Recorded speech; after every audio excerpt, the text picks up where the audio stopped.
నమస్కారం. City news కి స్వాగతం. బుడగ జంక కులాన్ని ఎస్సీలో చేర్చాలంటూ చేసిన తీర్మానాన్ని అసెంబ్లీ ఏకగ్రీవంగా ఆమోదించింది. శాసనసభ తీర్మానాన్ని కేంద్రానికి పంపనున్నట్లు సీఎం చంద్రబాబు తెలిపారు. ఎస్సీ వర్గీకరణకు అనుకూలంగా ఉన్నామని గతంలోనే చెప్పాం, ఆ మాట నిలబెట్టుకుంటున్నామన్నారు.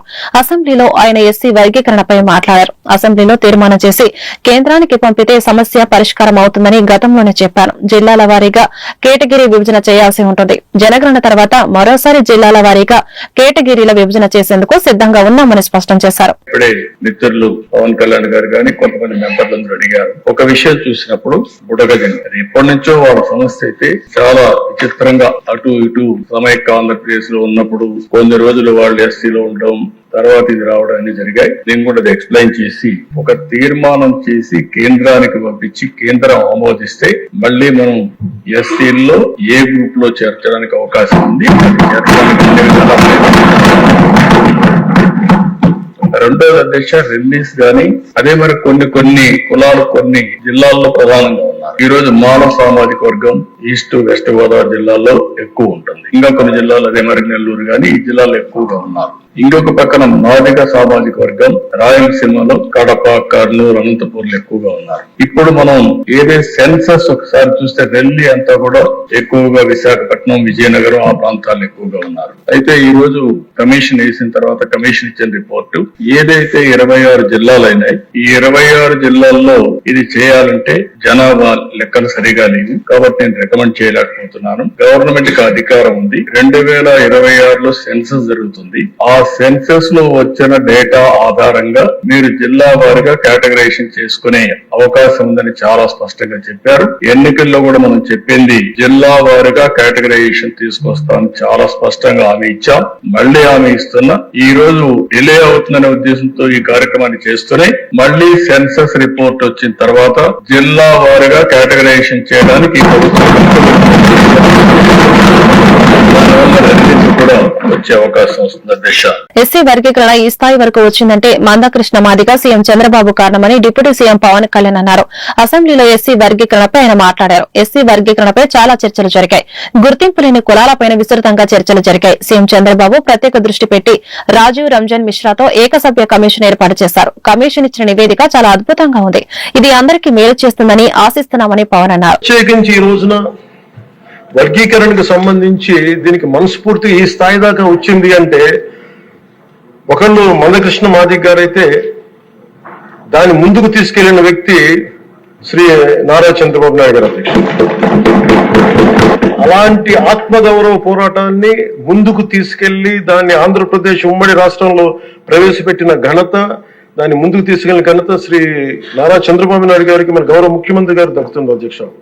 ఈ రోజున దేశ స్థాయిలో దీన్ని ముందుకు తీసుకెళ్లగలుగుతున్నాం అంటే ప్రధానమంత్రి గారు దృష్టిలో పడింది అంటే దానికి నాంది ఆంధ్రప్రదేశ్ నుంచే పడింది అధ్యక్ష. ఇలాగ అనేక విభిన్నంగా ఒక్కొక్క చోట ఉన్న ఈ డామినెన్స్ కావచ్చు, లేదంటే ఎక్కువ శాతం తీసుకోవడం కావచ్చు, ఇట్స్ అ బ్యాలెన్సింగ్ యాక్ట్ అధ్యక్ష. ఇది వీటన్నిటిని గుర్తించి మనస్ఫూర్తిగా ఈ రోజున నారా చంద్రబాబు నాయుడు గారి ఆధ్వర్యంలో ఈ రోజున ఈ ఎన్డీఏ కూటమి ప్రభుత్వం ఈ మా రిజర్వేషన్ వర్గీకరణ బిల్లుని మనస్ఫూర్తిగా జనసేన తరపు నుంచి మనస్ఫూర్తిగా మేమందరం సమర్థిస్తున్నాం అధ్యక్ష. ప్రత్యేకించి నేను మొన్న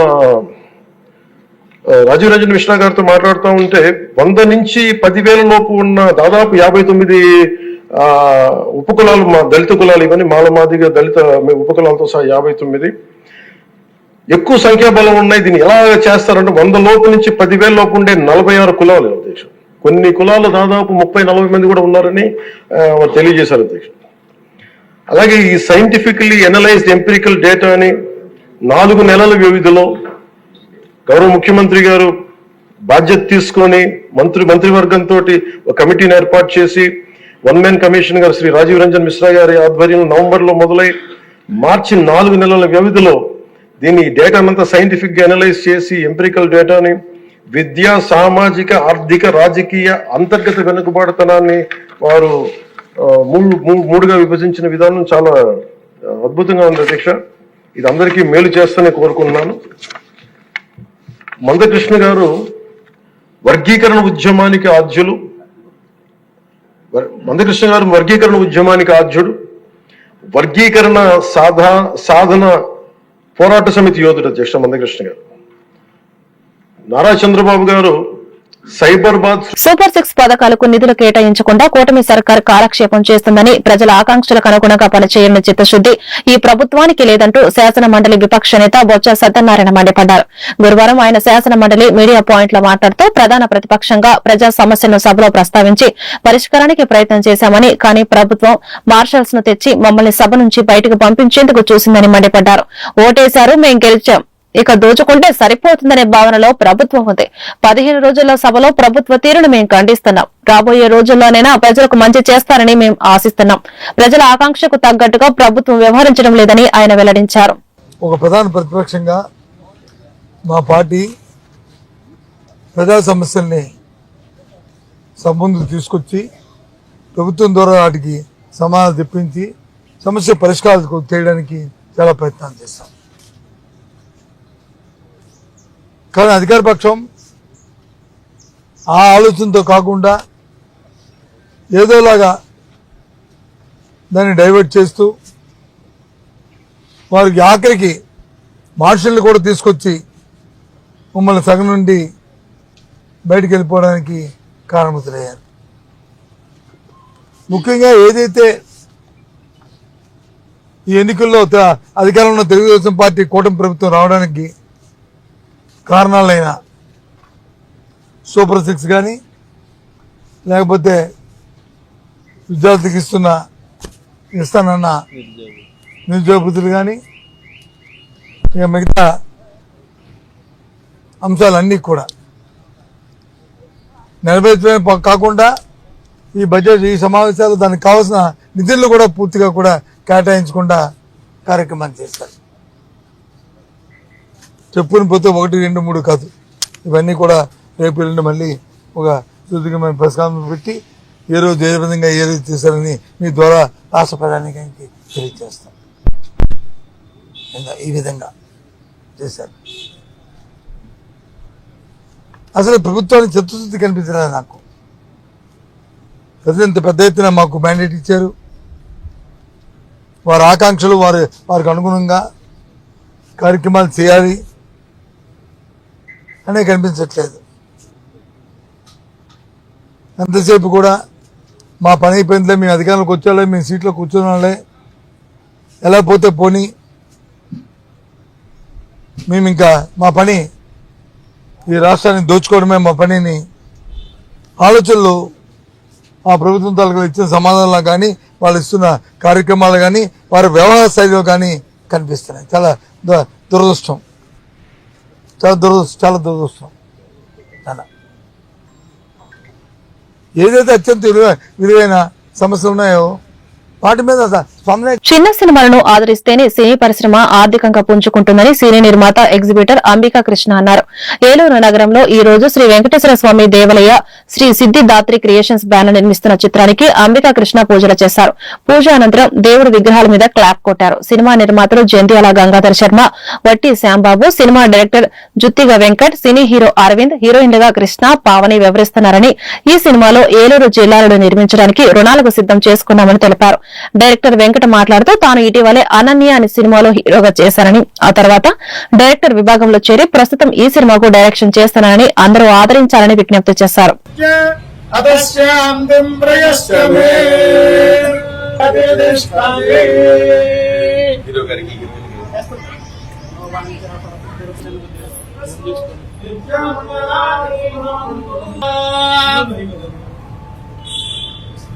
ఓం యో వేదాం బ్రహ్మణో వేద అప్రదేనామృతహం పురీం బ్రహ్మణ బ్రహ్మణాయోకే చంద్రయాంగదో పుష్పగామ్యార్తమనో మాంగళ్య మనసిద్ధిరస్తు అనుకోవచ్చు ఓకే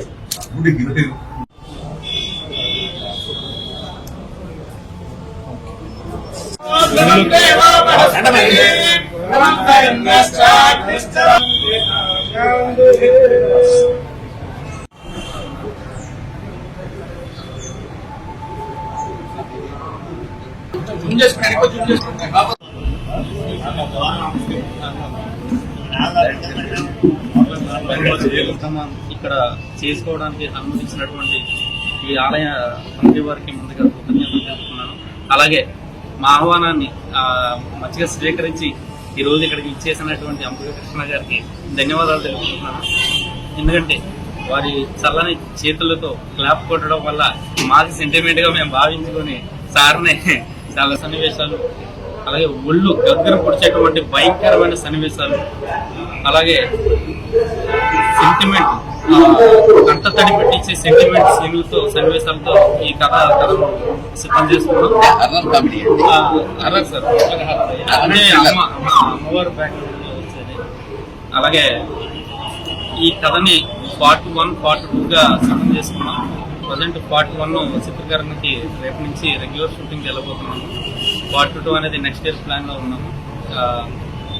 మీడియా వారి సపోర్టు, అలాగే సినిమా ప్రేక్షకుల సపోర్టు, మీ అందరి సపోర్ట్ తోటి ఇది విజయవంతం కావాలని మనస్ఫూర్తిగా కోరుకుంటున్నాను. మండలం అంతా కూడా తీయడం జరిగింది.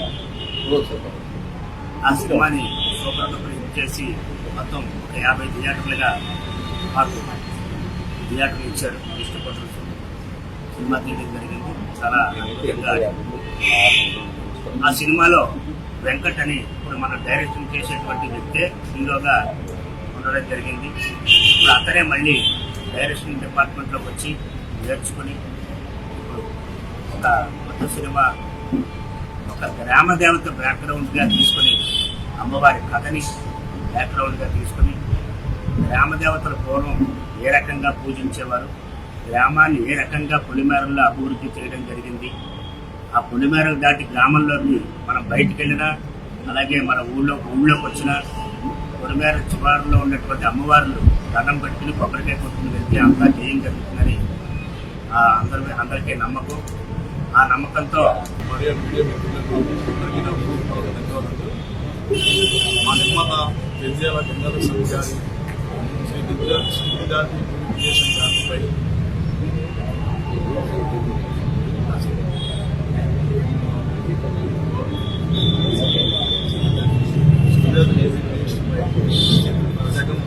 జగన్ రెండు సినిమా ప్రారంభమవుతుంది. అలాగే మా ఆహ్వానం మంచి వచ్చిన కృష్ణ గారికి ధన్యవాదాలు. నేను ఈ సినిమాకి తొలి ప్రొడ్యూసర్గా అడిగి పెడుతున్నాను. ఈ చవనే ఆయన చవన్ చేయడంతో యాప్ కొట్టి సినిమాకి కృష్ణ గారికి, అలాగే డైరెక్టర్ వెంకట గారికి, డిపిఓ ఆర్డికి మరియు టెక్నీషియన్స్, అలాగే టెక్నికల్ డిపార్ట్మెంట్ నుంచి ప్రొడ్యూసర్స్ తప్పితే మిగతా వాళ్ళు మొత్తం యంగ్ టీమ్. దీన్ని చాలా తక్కువ బడ్జెట్, చాలా చిన్న బడ్జెట్లో ప్రెస్టీజియస్గా తీయాలనుకుంటున్నామండి. దీనికి గ్రౌండ్ వర్క్ ఎక్కువ చేసుకొని ఒక కొన్ని కోట్లలో అయ్యే మూవీని మనం ల్యాక్స్ ఎంతవరకు తీయొచ్చు, మన పాసిబిలిటీస్ ఎంత చెక్ చేసుకోవడానికి ఆయన ప్లాన్ చేసుకున్నారు. ఇదంతా చాలా ప్రెస్టీజియస్గా, చాలా గ్రాండ్ విజువల్స్తో ఉన్న బడ్జెట్ని ఎంత గ్రాండ్గా చూపించవచ్చు అనే ప్లానింగ్ మీద పకడ్బందీగా ప్లాన్ చేసుకున్నది. ఇది మొత్తం ఛాలెంజింగ్ సబ్జెక్ట్ అండి. దీన్ని మీ అందరి సపోర్ట్ కావాలి, మీడియా వాళ్ళది అందరి సపోర్ట్ కావాలి. దీన్ని ఎలాగైనా గ్రాండ్ హిట్ చేయాలి. మాకు ప్రమోషన్స్ చేసి చిన్న మూవీ అని చెప్పేసి అందరు ఇగ్నోర్ చేస్తారు. 80% మీరందరూ ఖచ్చితంగా మాకు చాలా స్ట్రాంగ్ సపోర్ట్ ఇవ్వాలి. చాలా థ్యాంక్స్ అండి. చాలా thank you so much sir, మీరు వచ్చి సపోర్ట్ చేశారు. అన్నిట్లో వీళ్ళు పిలవగానే సార్ ఒప్పుకున్నారు. నేను ఖచ్చితంగా సపోర్ట్ చేస్తాను. చిన్న సినిమాలు బాగా రావాలి. ఏలూరు జిల్లా పోలవరం మండలం ఎల్ఎన్టీ పేట గ్రామంలో ప్రొహిబిషన్ అండ్ ఎక్సైజ్ శాఖ ఆధ్వర్యంలో నవోదయం 2.0 కార్యక్రమాన్ని ప్రజలకు నాటసార నిర్మూలనపై అవగాహన కల్పించే ఉద్దేశంతో కార్యక్రమం నిర్వహించారు. ఈ కార్యక్రమంలో ముఖ్య అతిథులుగా assistant commissioner Prabhu Kumar, డిపిఈఓ Avulaiah, ASG Panduranga Rao, Polavaram Eluru జిల్లా ఎంపీపీ చాంబర్ అధ్యక్షులు పోలవరం ఎంపీపీ సుంకర వెంకటరెడ్డి, ఎస్ఐ పవన్ కుమార్, డీటీకే శ్రీనివాస్ పాల్గొన్నారు. పోలీస్ డిపార్ట్మెంట్ తరఫున నమస్కారం తెలియజేసుకుంటూ ఈ ప్రోగ్రామ్ ని సక్సెస్ చేయడానికి సహకరించినటువంటి ఇక్కడికి వచ్చిన పెద్దలకి, గ్రామ పెద్దలందరికీ కూడా పూర్వకంగా ధన్యవాదాలు తెలియజేసుకుంటూ మన ఎంపీ గారికి కూడా నమస్కారం తెలియజేసుకుంటూ, విషయం ఏంటంటే వచ్చారు, కూర్చున్నారు, వింటున్నారు, కానీ ఈ ప్రోగ్రామ్ ఇలా కాదు. అక్కడ ఇక్కడికి వచ్చాక నాకు అనిపించింది ఈ ప్రోగ్రామ్ ఇలా కాదు ఆర్గనైజ్ చేయాల్సింది. ఎక్సైజ్ శాఖలో, పోలీస్ శాఖలో అరెస్ట్ అయినటువంటి వ్యక్తులు వారి కుటుంబాలని పిలిపించి ఒక 4 లైన్లు తెలుస్తుందా, పిల్లలలో ఫస్ట్ విఐపీ లైన్, ఆ నెక్స్ట్ వచ్చి ఇంకోటి అట్లా వరుసగా పెడతారు, కొన్ని లైన్స్ పెడతారు. అలాగే ఏంటంటే ఇక్కడ మినిస్టర్స్, ఇక్కడ ఎమ్మెల్యేస్, తర్వాత అక్కడ జిల్లా స్థాయి నాయకులు, మండల స్థాయి నాయకులు లాగా ఈ కేసులో ఎక్సైజ్ శాఖ, పోలీస్ శాఖకి సంబంధించినటువంటి సోఫార్ అరెస్ట్ అయిన వాళ్ళు, పీడీ యాక్ట్లు పెట్టించుకున్న వాళ్ళు, జైలుకి వెళ్ళి వచ్చిన వాళ్ళు, నెంబర్ ఆఫ్ కేసులో ఇన్వాల్వ్ అయిన వాళ్ళందరినీ వాళ్ళ ఆడవాళ్ళు, వాళ్ళ ఫ్యామిలీస్ అందరినీ చక్కగా, ఎందుకంటే ఇది అవేర్నెస్ ప్రోగ్రామ్ కాబట్టి వాళ్ళని పిలిపించి వాళ్ళకి ఒక 2 లైన్లు రిజర్వ్ చేయాలి. ఫ్రంట్ 2 లైన్లు 3 లైన్లు ఒక గుర్తింపు. మనం పోలవరం మనం వెళ్తే కృష్ణాకోట వెళ్ళాలి, లేదా ఎల్లాడిపేట పరిసర ప్రాంతాల్లోకి వెళ్ళాలి, లేకపోతే విజయం పంచాయతీలో కొమ్మూరు వెళ్ళాలి అనేది ఒక నానుడి. అక్కడి జనాలే ఎక్కువగా కాస్తారు, చేస్తారని చెప్పి లోకల్లో ఉన్న పెద్దలు, మన పెద్దలు బాగుపడాలంటే ఆ చాలానే కాయనివ్వకూడదు. కాయనివ్వకుండా ఉంటే సామాన్యుడు ఏం చేయలేరు. ఆ తాగడానికి, సాయంకాలానికి ఆ 100 రూపాయలు 200 రూపాయలు తెచ్చుకుని ఆ తాగేసి ప్రలాపం నేర్పిస్తారు. ఇలాంటి పెద్దలు ఈ ఊరికి చిన్న స్మాల్ విలేజ్, ఈ చిన్న స్మాల్ విలేజ్ కి వారు వచ్చి నిఘా చేసినంత కర్మ పట్టిందంటే ఇది మన ఊరికి, మన మండలానికి చెడ్డ పేరు.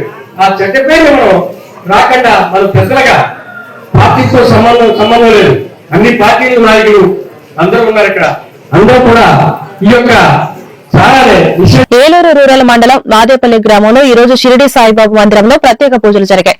అనంతరం ఆలయ కమిటీ ఆధ్వర్యంలో అన్నదానం ఘనంగా నిర్వహించారని ఆలయ కమిటీ సభ్యులు దుర్గారావు తెలిపారు.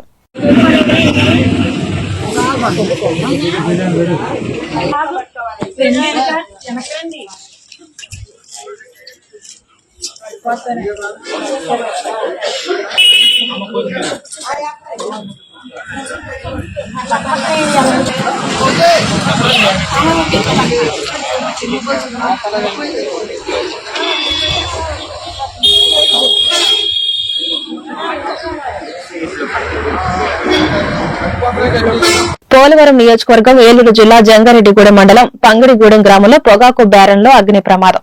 బ్యారన్లో క్యూరింగ్ చేస్తూ ఉండగా ప్రమాదవశాత్తు చెలరేగిన మంటలు. అగ్నికి ఆహుతైన పొగాకు ఘటనా స్థలానికి చేరుకుని మంటలను అదుపు చేసిన జంగారెడ్డిగూడెం అగ్నిమాపక సిబ్బంది.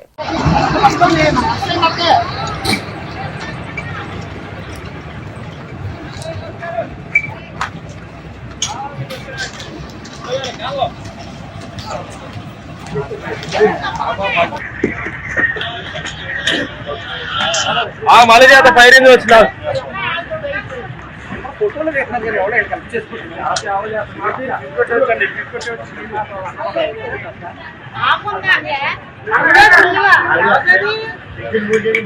కోకో గింజల కొనుగోలు సమస్యను వెంటనే పరిష్కరించకపోతే ఉద్యమాన్ని తీవ్రతరం చేస్తామని కోకో రైతుల రాష్ట సదస్సు హెచ్చరించింది.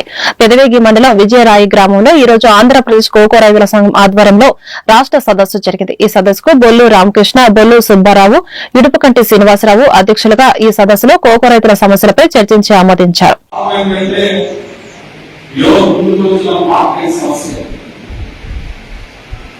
ఈ మార్కెట్ సమస్య పరిష్కారం కాకుండా, ఈ గిద్దల కొనుగోలు సమస్య పరిష్కారం కాకుండా ప్రభుత్వాలైనా అధికారులైనా ఏం మాట్లాడినా ఆ ప్రభుత్వ ఆనందవి సందర్భంగా ఆనందించవలసింది. ఒకటి, గతంలో లేని విధంగా, ఎప్పుడు లేని విధంగా ఈరోజు కోకో గింజల కొనుగోలు సమస్య అనేది చాలా ముందుకు వచ్చిన సమస్య. గ్రామాలు ఆవిడ సైంటిస్ట్ విషయాలు చెప్పారు. భవిష్యత్తులో మన ఎలానే భవిష్యత్ సంబంధించిన ఒక నిర్దేశం వాళ్ళు చేశారు. ప్రజలు దేశాలు కూడా చాలా విషయాలు రైతు అంటే రైతు అంటే ఏదో ఒక పంటకి అనేక ఇంట్లు అనేక విషయాలు ఉంటాయి. కానీ వాళ్ళు విషయాన్ని ప్రస్తావన చేశారు. సార్ మన రైతు సోదరులు చాలా మంది మాట్లాడాల్సిన అవసరం కూడా ఉంది. మా మొదటి ముందు రైతుల నుంచి మాట్లాడితే ఆ విషయాల ఆధారంగా మనం ఏం చేయాలనే దానికోసం కూడా మనం తెలుసుకోవాలని తెలిసినటువంటి మాట్లాడతాం. అదేవిధంగా మనకు ఒక పెద్దలు కానీ మనం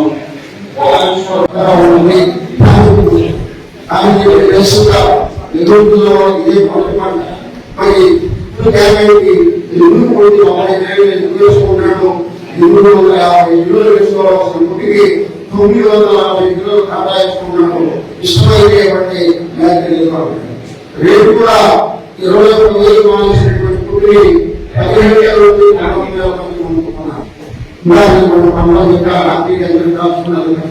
ఇప్పుడు కూడా గత సంవత్సరం 20,000 నుంచి 25,000 అంతకుముందు సంవత్సరం 15,000 ఈ 3 సంవత్సరాలు సగటు తీసుకుంటే 18,000 సగటు ఇచ్చేది. ఇప్పుడు సంవత్సరం 9,000కి 9,000 మందికి రైతాంగం అంతా కొనుగోలు చేస్తూ ఉన్నారు. ఇది 9,000 కమ్మి అనేటువంటిది ఏంటంటే ఈ మార్కెట్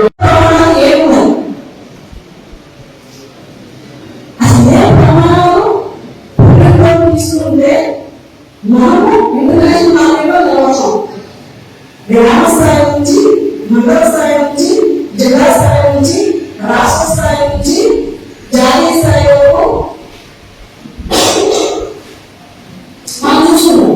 కానీ విదేశీ స్థాయిలో స్టాండర్డ్స్ ఏమున్నాయి, ఏ దేశానికి ఏం కావాలి, అందరూ ఏం కోరుకుంటారా? కోరుకోవాలి, అందరూ కోరుకోరు.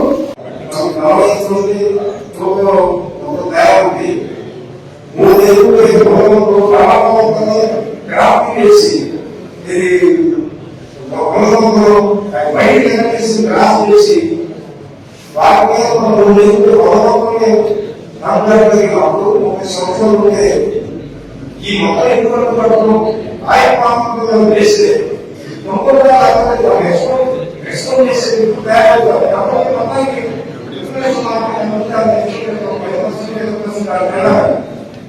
ఈ వార్త ఇంతటితో సమాప్తం. నమస్కారం.